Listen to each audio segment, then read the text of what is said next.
it's Wallissimo, and this is the beginning of my third week of camp riding vlog. Third week of camp? Where's the second week of camp video? We don't talk about the second week of camp video. It is buried in the depths of a video graveyard. I apologize. But it is Friday, July 16th, which means it's the beginning of a new week of camp. I am currently just over 13,000 words, and this book is for October. If you don't know what this book is for October is, I highly suggest you go and watch my 40-minute video in which I fully break down the entire outline, spoil the entire plot, and even ask for some of your opinions on things. I am a little bit rushed right now because I'm currently streaming on my channel. It is my weekly stream with Katie, Devasia, and Stieg, and there are only 7 minutes left in the sprint, and I do want to get some writing done this sprint. Okay, welcome to week 3.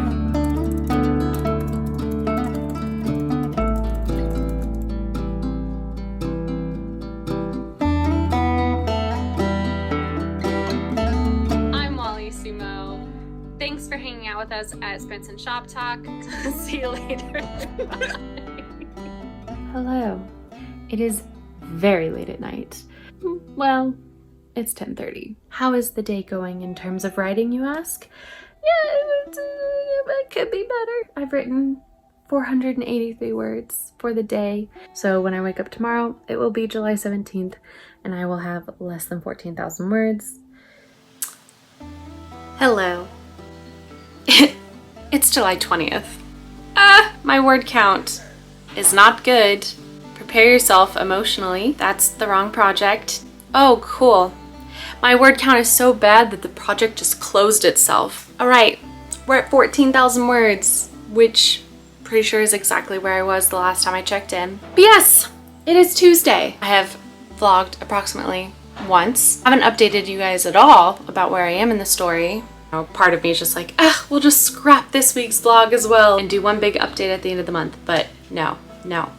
Gotta keep going. We gotta keep working. There's still 11 days. In general, the overall issue this past week has been that the place I'm staying is now filled with family and fun and laughter and a good time, and I don't want to be totally a hermit and holed up in my room writing and editing a vlog and stuff. I don't want to say I got distracted by family because I don't consider family a distraction, but I have been occupied by family. The great enemy of writing is being interrupted by other people. Katie is doing some pop-up streams on her channel, and I'm gonna hop in and join those for a little while and just see how many words I get done.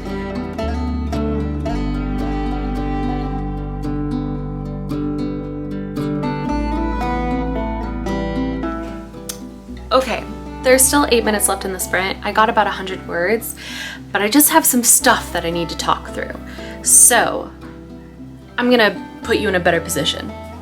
I'm super backlit, I apologize. Okay, so here's the deal. Last time I vlogged, I mentioned I was trying to weasel out why exactly Matthew was in town, what his motivations were, because it just, at the time, he was sort of this blank slate romantic character, and I needed him to just feel a little more human as opposed to a blow-up doll. Before the last video, the idea was that Matthew was working for the King Below, and Matthew has come to Ipswich to ensure that Kate is going to be capable of helping the King Below on Halloween night to kind of ascend, I guess. But then there's been some debate in my internal self and in the comments of that last video suggesting that perhaps Matthew should actually have already rebelled against the King Below before he meets Kate. He's kind of a secret agent and that he has come to help Kate defeat the King Below, even though his whole family is bound to the King Below. And I really like that idea just because I think it makes him a little more sympathetic than if he was like evil and then turns good for Kate. I apologize for this lighting. Let's try and do something about it. But what if we did this? Hey, that is so much better. So we have kind of Matthew's baseline figured out. However, I've noticed I've been writing it less as if Matthew has come with the intention of training Kate and more that he has traveled to Ipswich to protect her. Somebody's vacuuming, I apologize. The great enemy of vlogging is being interrupted by other people. So I've been writing Matthew super protective and kind of not paranoid, but just, you know, he's very charming in moments, but then, you know, if there's a knock on Kate's door, he gets really tense and stuff, just to give a little bit of the protector vibes. But to get it back on track, I need him to find out that she is wildly unprepared because she has not been trained in basically half of the stuff that she was meant to be trained in as a hedge witch. And this is the scene that has really caused my writing slump, because I don't know how to naturally get Kate and Matthew to be having that conversation. So right now I have them like doing stuff together and they're just talking, and the conversation, I'm trying to force it in that direction, and it just feels like so awkward and weird. I just feel like the relationship is already, they're too chummy with each other. He's literally, her whole life she's been raised thinking people like him are really bad and practice forbidden art. So it's just a bit of a struggle. That's what I'm trying to say. It's just a bit of a struggle, but we're gonna get through it. The sprint just ended, so I'm gonna go listen to Katie now. Okay, bye. Very cool. Issue is I'm trying to get two people who are meant to be from enemy cultures have an organic, casual conversation that slowly gets more intense. I can't make it not cheesy. Like Matthew clearly says something specific to, not because the conversation left there. Like I need them to talk about necromancy, and Matthew assumes Kate has studied dark death, some death magics, and she's a head witch. And right now they get there. All right, I attended part of Katie's stream, but now it is time to spend time with family. Got a total of 100 words for my writing session for this morning, so we're doing good. Please, please let those not be the only words I write today. That's my only request of myself. We'll see.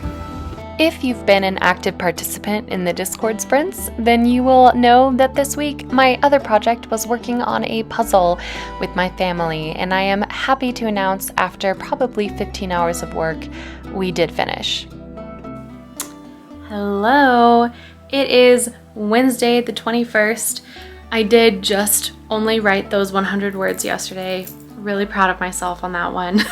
But I'm just really frustrated because I'm stuck. That's the issue, is that every time I sit down to write, I know that the scene I'm writing currently doesn't feel right to me, and then that just makes me all anxious and meh about writing, and so then I stop writing because it's just so much easier to go and hang out with my family or work on a puzzle than it is to sit and write my way through this part of the story that is giving me trouble. I just need to get out of this conversation that they're in. You know, I've forced my way into the conversation about Kate's lack of training, and I just need to force my way out of it so she can leave the room and find her mother's stupid book. But the problem is that this is meant to be an important, emotionally important part of the story, because it's the first time Matthew realizes how in danger Kate could be when Halloween comes and the king below tries to claim her. But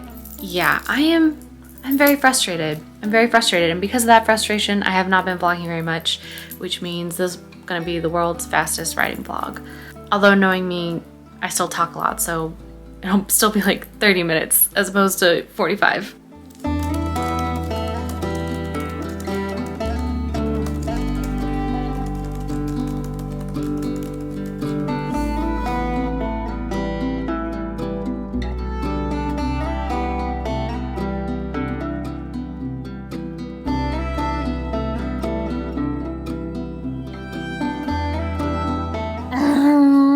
Okay, I've finally done it. I have finally got Kate out of the room with Matthew, and she's mad, but she's heading towards the attic where she will find her mother's secret book that really then gets us into the next chapter. However, I have so many issues at the moment with the way everything is going. First of all, I feel like Kate, personality-wise, sorry, I got interrupted because someone was walking past and came in to talk to me. Kate, even though she's meant to be 31, feels super young adult. I mean, I think my natural writing style leans more young adult, but what I mean specifically is Kate feels like a young adult. She feels like maybe she's an 18-year-old witch and not a 30-year-old witch who's about to turn 31. And I just don't know how my sister will receive that, because I want her to like Kate.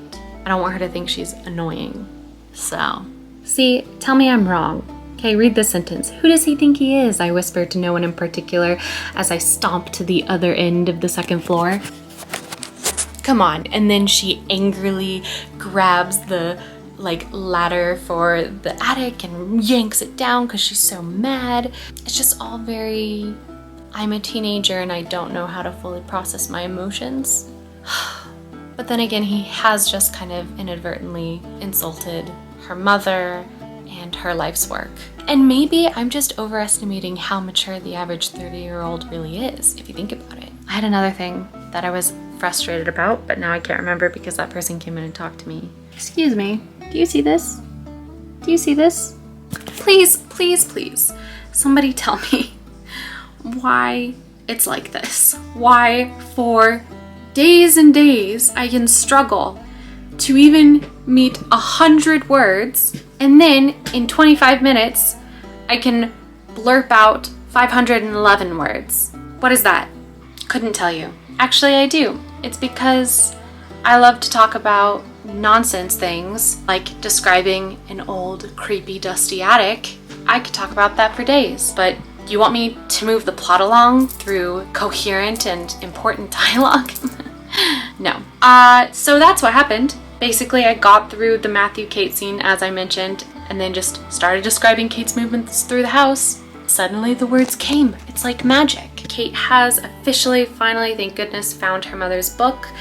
Oh, also, oh wait, hold on. I gotta put you up for this. I gotta talk to you about this. Okay, so I had this idea for like a cute little thing that could maybe be where Kate and Matthew bridge themselves a little bit, but you're gonna have to let me know if it's too cheesy or if it's the appropriate level of cheesy. I have Kate discovering the book because she has a little bit of a clumsy moment and she knocks into a pile of boxes. And the first box that is holding this like beautiful glass pumpkin that her father gave to her mother, and that's sentimental because her father passed away when she was young. That box falls over and it falls behind this old trunk and she hears it shatter. She's gonna be very sad, so she reaches for it, and as she's reaching for it, behind that dusty old trunk is also the book that we needed her to find. She pulls it out and she's obviously very sad because it's gonna be broken. And then she's looking at the book and Matthew is going to kind of walk in on her looking at the book, and she's gonna hide it from him because she doesn't trust him at this moment, and instead she's going to mention the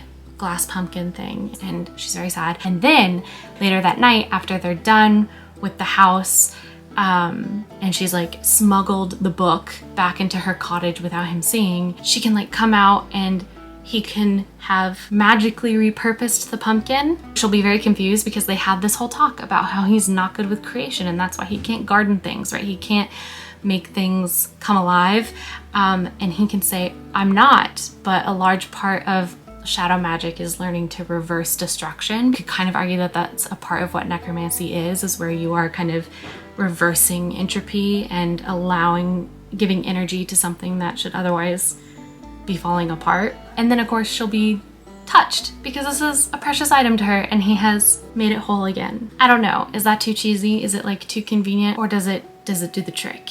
And would that be enough for her to start trusting him again and then show him the book? And then he can be like, oh, this is a grimoire. And she'll be like, what the hell are you talking about? This isn't a grimoire. We're gonna go talk to the Meta Magic Witch. And wait, shoot.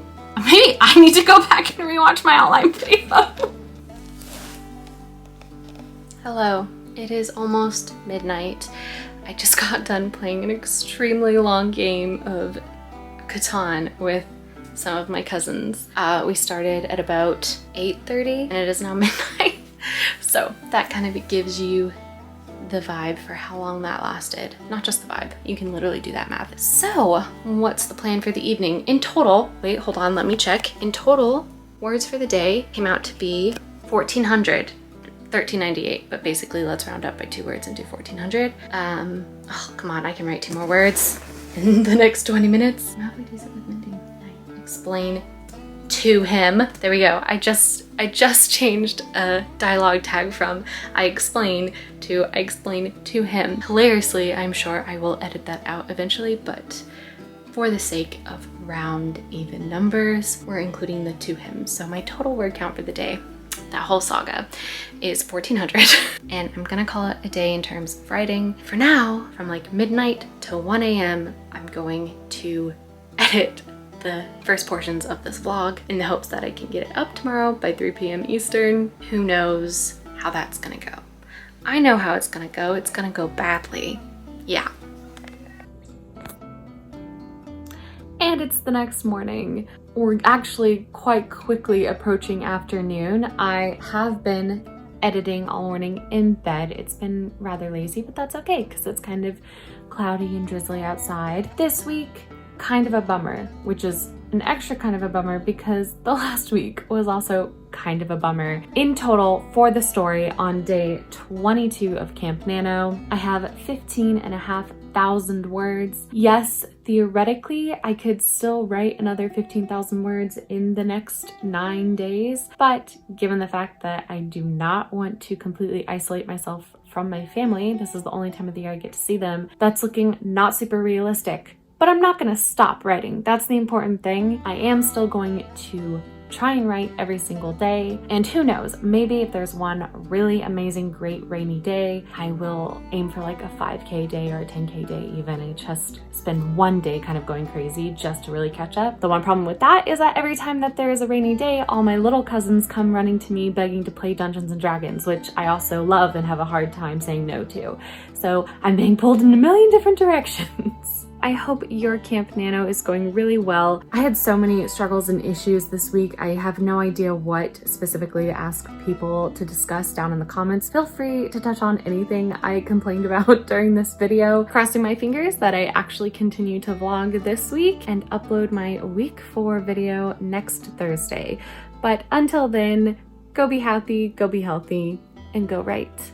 Bye. Oh, wait. I have to have a little image of you. You're supposed to be in every single one of these videos, little dude. There you go.